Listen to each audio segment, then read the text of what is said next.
¿Existe la filosofía latinoamericana? Un pensamiento periférico es un pensamiento situado. Europa se arroja sobre América Latina la herencia de los pueblos originarios, los proyectos de nación, el porqué de este pensamiento, el rechazo al colonialismo, la unión latinoamericana, la lucha de clases en Argentina, países subalternos, marginados, que no han participado de la centralidad de la historia. América Latina, filosofía y colonialismo. Encuentro 11. El marxismo en América Latina. 1. El problema colonial. 2. ¿Quién lamenta los estragos? 3. La trágica impotencia. 4. Las leyes de la historia y la necesariedad.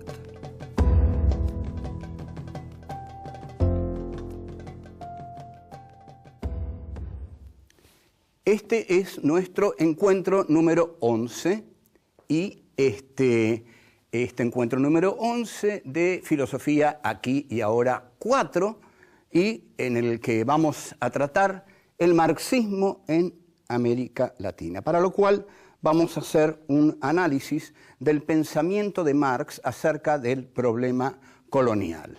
Voy a decir que Marx en realidad, en mi concepto, no se ha lucido en cuanto al análisis del problema colonial, pero estaba bastante condicionado por su formación hegeliana para no lucirse en esta cuestión, sino para entenderla más bien digamos, equivocadamente. Hay en Hegel una concepción dialéctica de la historia que afirma que la historia tiene un devenir necesario, universal, inmanente, dialéctico, es decir, que la historia marcha necesariamente en una dirección. A esto se le llama teleología. Telos quiere decir fin y estudio de los fines es lo teleológico. Lo teleológico es el camino necesario que la dialéctica tiene que recorrer para que la historia se cumpla. La historia, cuando toma Marx esta dialéctica, Marx va a insistir mucho en que la historia crea a los propios sepultureros de aquellos movimientos históricos que la han encarnado en determinado momento. Esto en Hegel estaba. Hegel había afirmado que había determinados momentos históricos que devenían lo que Hegel llamaba positivos, es decir, positivos en el sentido de no tener ya un posible desarrollo. La dialéctica, justamente, funciona a través de la negatividad. La dialéctica siempre niega para pasar a un nuevo momento. Entonces, en Marx, cuando Marx toma esta idea de la dialéctica hegeliana, la toma del siguiente modo, basándose en la Revolución Francesa. El feudalismo fue negado por la burguesía. Fue necesario, para que la historia continuara, que la burguesía, en tanto la clase más revolucionaria de la historia humana, para Marx, lo dice en El Capital y lo dice en el Manifiesto Comunista de 1848, la burguesía es la clase más revolucionaria que ha actuado en la historia. Pero la burguesía, al derrotar al feudalismo, crea a su propio sepulturero, que es el proletariado industrial. Entonces este es el movimiento dialéctico necesario, interno de la historia. La historia tiene necesariamente este movimiento, dice Marx. Así como la burguesía enterró al feudalismo, va a ser el proletariado industrial, que es el fruto del desarrollo de la burguesía, el que entierre a la burguesía por el movimiento dialéctico de la historia, que va de negación en negación. O sea, la burguesía niega al feudalismo y el proletariado niega a la burguesía. ¿Y en quién deposita Marx esta exquisita tarea de derrotar a la burguesía y llevar a la humanidad hacia una sociedad igualitaria y sin clases? En el proletariado. Así que el proletariado tiene que universalizarse. Esto es lo que, esta es la trampa de Marx. El proletariado tiene que universalizarse. Ahora, ustedes observen que si el proletariado tiene que universalizarse, primero tiene que universalizarse la burguesía. Es decir, toda expansión de la burguesía va a ser bien vista por Marx. No le va a preocupar, porque en tanto la burguesía se expanda, de ella, de sus entrañas, va a salir su sepulturero, que es el proletariado industrial. Así, Engels, en 1848, habla de la conquista de México por Estados Unidos. Es un texto que a nosotros hoy nos sorprende, pero tenemos que comprender que para Engels la historia debía surgir de la planetarización de la burguesía. Entonces, Engels dice, es extraordinario, es positivo que Estados Unidos conquiste a los perezosos mexicanos, porque Estados Unidos va a llevar a México modernas relaciones de producción capitalista. Y de estas modernas relaciones de producción capitalista van a surgir los proletarios modernos que van a derrotar a la burguesía y van a instaurar la dictadura del proletariado que va a conducir a la sociedad sin clases. Esta es la dialéctica tal como la veía Marx. Pero en esta dialéctica de Marx, la burguesía juega un papel fundamental. Sin burguesía no hay proletariado revolucionario. Entonces, Marx tiene que apoyar todas las conquistas de la burguesía, porque necesita a la burguesía para que surja de ella el proletariado redentor que Marx necesita. En consecuencia, Marx es un impulsor de la burguesía en India, en China, en México, menos en Irlanda, aunque, pero Irlanda, ojo, lo vamos a ver, Irlanda es una colonia blanca y ahí Marx ve bien el problema. Bueno, volvemos y ya vemos esto.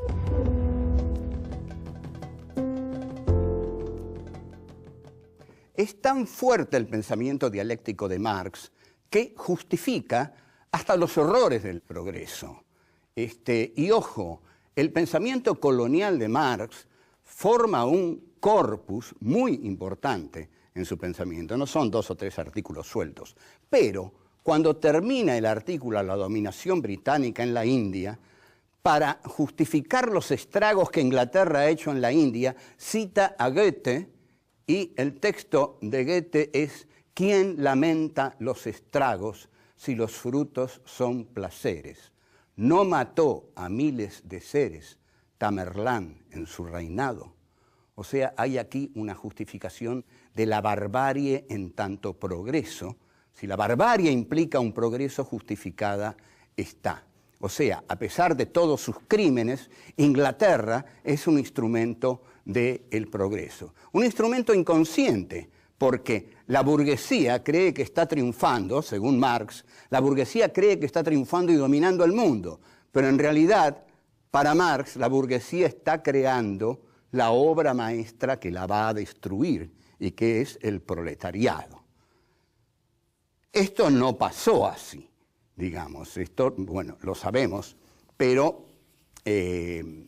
no vamos a dejar de reconocer que hay otros textos de Marx sobre el colonialismo que implican un reconocimiento mayor. Por ejemplo, para ser libre en su casa, John Bull necesita esclavizar a los pueblos que están fuera de las fronteras de su estado. Analicemos esta frase.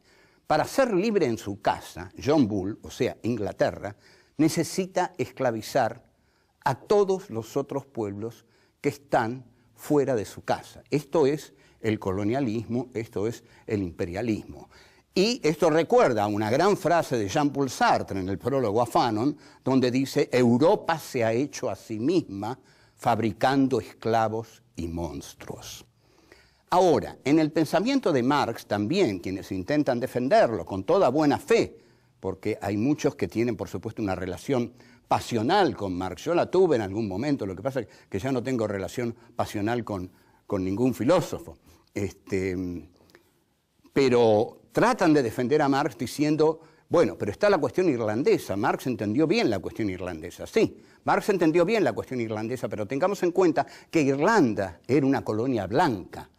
Y Marx entonces dice, La liberación de Inglaterra depende de la liberación de Irlanda, porque se da cuenta que Inglaterra, al explotar a Irlanda, compra a su proletariado interno, ¿no?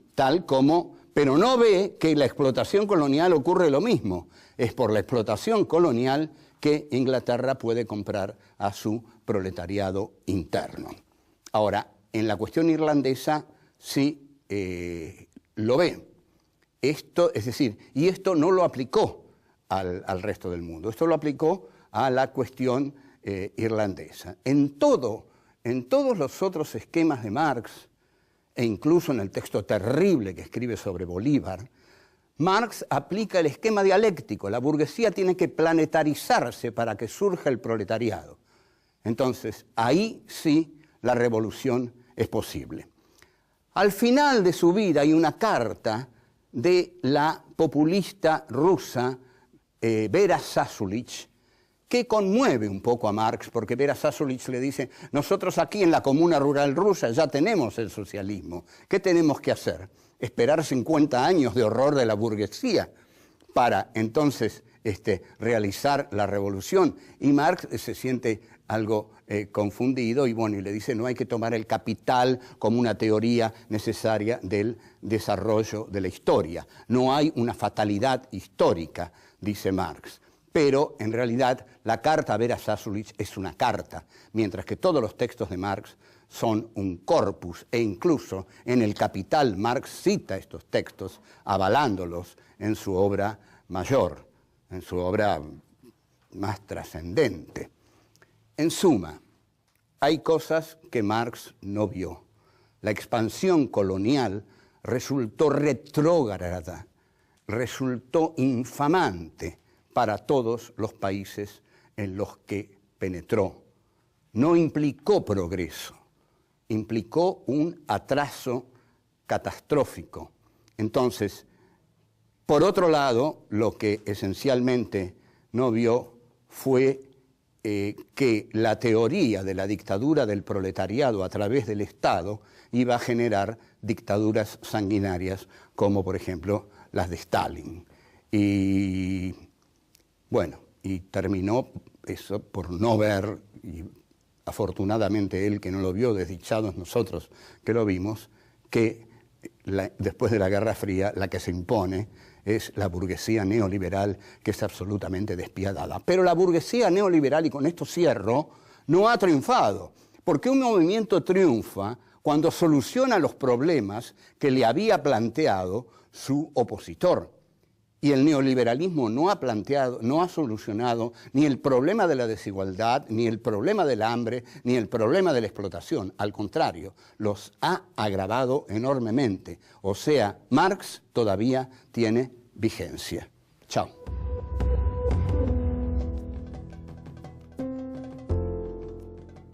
Contrariamente a José Carlos Mariátegui, de quien habíamos rescatado el nacionalismo, por supuesto, peruano, que late en las páginas de su libro Los 7 ensayos, los marxistas argentinos trasladan mecánicamente los esquemas de Marx, sobre todo los del Manifiesto Comunista, y bueno, y algunos otros, no tanto los del Capital, porque bueno, les costaba más leer el Capital, pero bueno, sí, algunos han leído el Capital, pero quien más inteligente ha sido, y que sin duda no le niego que haya leído el Capital, es en trasladar estos esquemas de Marx, fue Milcíades Peña, en una serie de libros que son muy valiosos, porque por algo uno ha polemizado con ellos, pero en Peña se da la perfecta traslación del pensamiento de Marx a la realidad argentina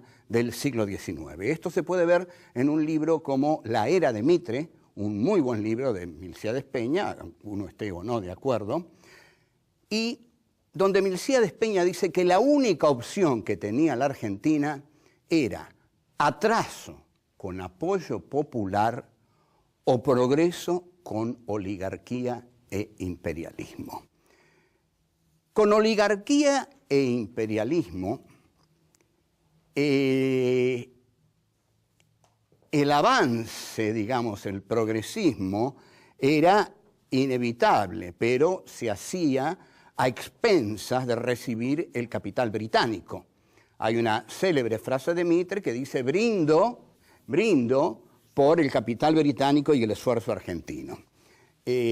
Ahora, hay un movimiento popular en todo el interior argentino, que es el movimiento federal, que en determinado momento llega a tener un gran poder en las figuras de Felipe Varela, Justo José de Urquiza y el Paraguay, que Milcíades Peña valora enormemente el Paraguay porque dice que es el único intento autónomo de desarrollo que hubo en América Latina. Este movimiento de resistencia del interior mediterráneo, Urquiza y el Paraguay fracasa por varias causas. Urquiza, ante todo, traiciona en la batalla de Pavón, y los caudillos federales son barridos a sangre y fuego luego de esa batalla de Pavón, en una guerra de policía que Mitre declara a las provincias, y la oligarquía argentina se entrega así a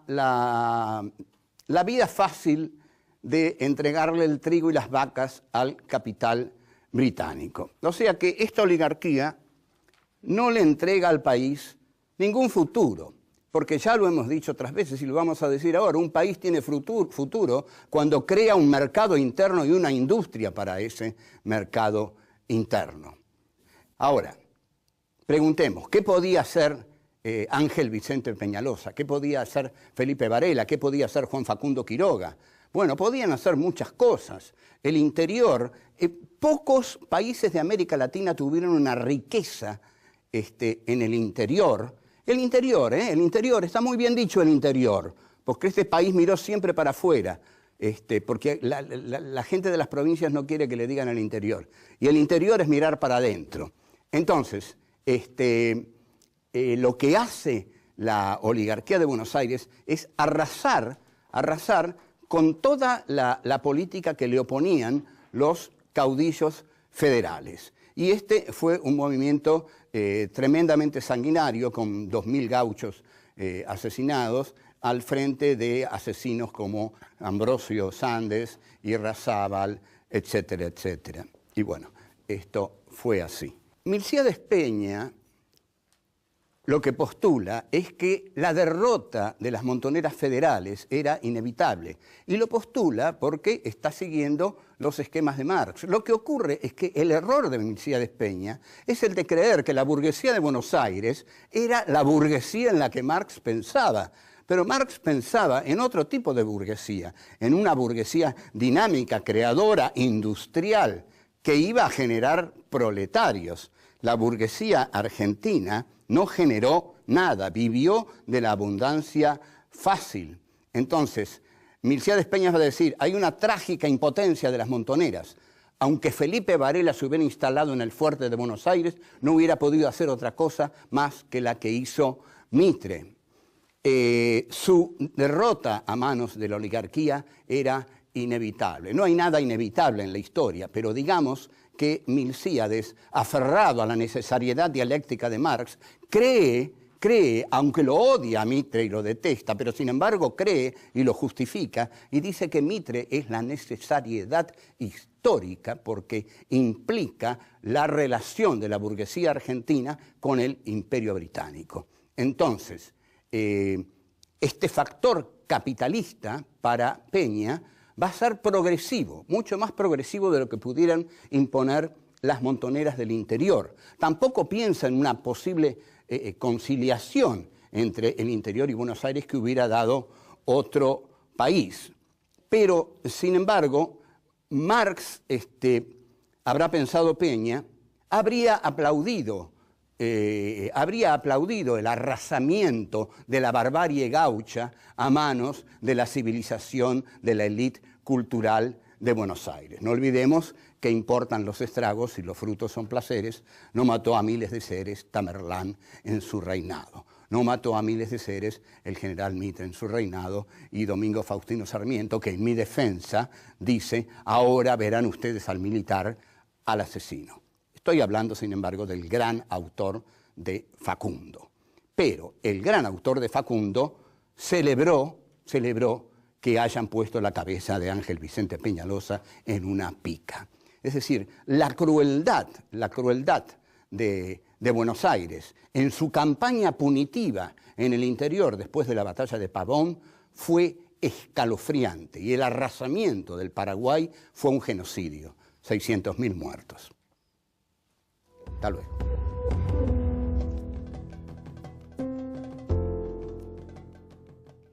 Nosotros estamos hablando de Argentina, pero ojo, todo esto es para América Latina. Todo esto ocurrió en América Latina. Las oligarquías nativas eliminaron a todos los elementos de mestizaje y a todos los pueblos originarios para establecer sus relaciones productivas con el Imperio Británico, y así ocurrió. Así ocurrió la desunión completa de América Latina, porque fue un gran triunfo de la diplomacia británica y las oligarquías nativas. Entonces, aquí, en una novela que escribí, que publiqué en 1990, La astucia de la razón, hago un encuentro ficcional entre Karl Marx y Felipe Varela. ¿Cómo es la cosa? Una hora antes de la batalla de Pozo de Vargas, Marx aparece en el campamento de Varela. Bueno, y Varela le dice: don Marx, qué alegría, qué honor tenerlo por aquí. Pero bueno, no crea, dice Marx, porque vengo a decirle que por favor no presente batalla, porque el triunfo de la civilización que representan los Taboada por estar unidos a Buenos Aires es inevitable. Usted, en la batalla que va a dar, don Varela, va a ser derrotado. Y Varela le dice: ¿y por qué voy a ser derrotado? Porque hay leyes de la historia, le dice Marx. Hay leyes de la historia, y las leyes de la historia dicen que ese ejército que usted tiene enfrente, al representar a Buenos Aires, representa el progreso, porque Buenos Aires representa el progreso en este país. Y si nos matan a nosotros, a los gauchos, dice Varela, ¿quiénes van a venir a reemplazarnos, a pelear contra Mitre, por ejemplo? No, dice Marx. Cuando a ustedes los derroten, la burguesía de Buenos Aires va a instaurar su poder por todo Buenos Aires, y ahí van a surgir los proletarios revolucionarios que van a liquidar a esa burguesía. Ajá, dice Varela, usted va a ver que a sus proletarios revolucionarios le van a decir lo mismo, le van a decir: no peleen, es inútil, no peleen. Bueno, y se dan un abrazo, es muy emotivo el encuentro, y Marx se va, y Varela le dice: ¿cómo, no se queda a ver la batalla? No, dice Marx, ya sé el resultado. Bueno, esto lo que muestra es que había en Marx una concepción determinista en este aspecto. La dialéctica lo traicionó, porque la dialéctica le hizo ver el necesario triunfo histórico de la burguesía. La dialéctica le hizo ver que la burguesía tenía que triunfar en todas partes para que surgiera el proletariado revolucionario que iba a liberar a los hombres en todo el mundo. Para Marx, entonces, Felipe Varela representaba un orden arcaico, un orden precapitalista, mientras que Mitre, al estar aliado a la Europa capitalista, representaba el rostro más progresivo en la República Argentina. De modo que Marx, igual que Milcíades Peña, aunque con dolor, aunque diciendo qué pena cómo mataron a todos los caudillos, cómo fue arrasado el interior, y Peña se conduele más por la situación del Paraguay, pero en el mismo esquema de Marx, ¿no? Cuando dice, bueno, qué pena todo lo que ha hecho Inglaterra en la India, pero igual, qué pena, pero no hay más remedio, porque la historia tiene que avanzar así. Así avanza la dialéctica, así avanza la dialéctica. Hay una necesariedad. Cuidado entonces con las necesariedades en la historia. Walter Benjamin, en sus tesis sobre filosofía de la historia, texto excepcional, hermético pero excepcional, dice: nada perjudicó más a la clase obrera alemana que pensar que nadaba a favor de la corriente. No se nada nunca a favor de la corriente. Al contrario, la corriente hay que hacerla. Eso es lo que hay que hacer. La corriente, no hay corriente, no hay corriente. La corriente tiene que ser construida militantemente por los pueblos de América Latina. Y quizás estamos viendo algo de eso, ojalá estemos viendo algo de eso, pero no hay corriente en la historia, nada está determinado, nada está escrito. Lo único que es real es que los pueblos son los que escriben su propia historia y también los enemigos de los pueblos escriben su historia y por eso muchas veces masacran a los pueblos. O sea que la lucha por la libertad de los pueblos es la lucha contra los opresores de los pueblos. Esa lucha no está garantizada, no implica un triunfo ya necesario, sino que siempre tiene que hacerse. Y ahí, mejor que los mártires, son los luchadores. Mejor que los muertos son los vivos.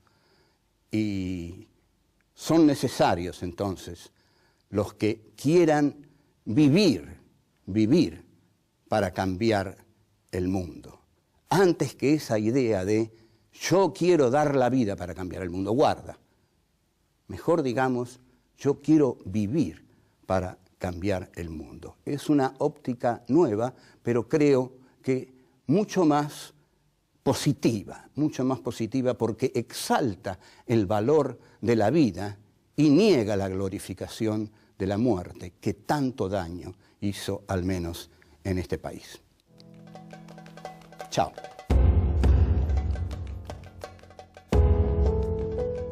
La expansión colonial resultó retrógrada, resultó infamante para todos los países en los que penetró. La burguesía argentina no generó nada, vivió de la abundancia fácil.